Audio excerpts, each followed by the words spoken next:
শরীয়তপুরের শৌলপাড়ায় প্রতিবেশীর মিথ্যা মামলার প্রতিবাদে নিজ বাড়িতে সংবাদ সম্মেলন করেছেন ভুক্তভোগী পরিবার।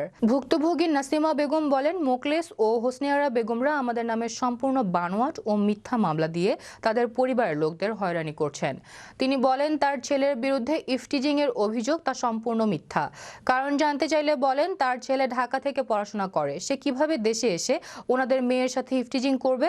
এ বিষয়ে এর সঠিক বিচার দাবি করেন তিনি। মুখলেস হাওলাদারের মেয়ের সাথে আমার ছেলে নাকি ওনার মেয়েকে ইফটিজেন করে।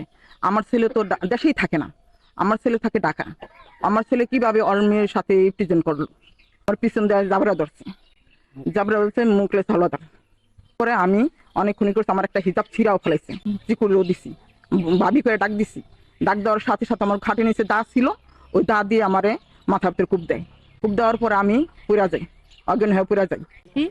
নামাজ মনে করেন শেষ না হইতেই চিকর দিছে পর নামাজ থুয়ে আইসা পড়ছি।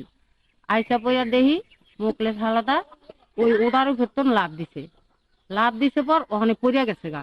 পড়ার সাথে সাথে আমরা যাইতে যাইতে পড়ার সাথে সাথে হে দৌড় দিছে। ওর বউরে ওই আগে মারছে, মারার পরে দেখুন হাত ভাঙিয়া ফেলাইছে।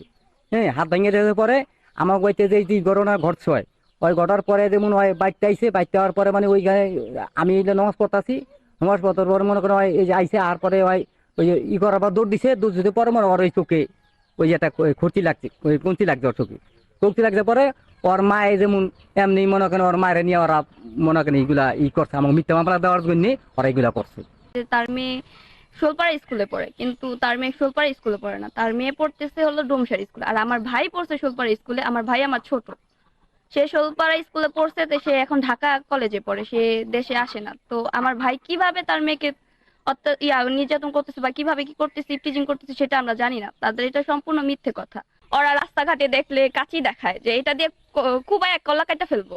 এখন আমরাও তো কলেজে যাওয়া আসা করি, আমাদেরও তো ভয় আছে।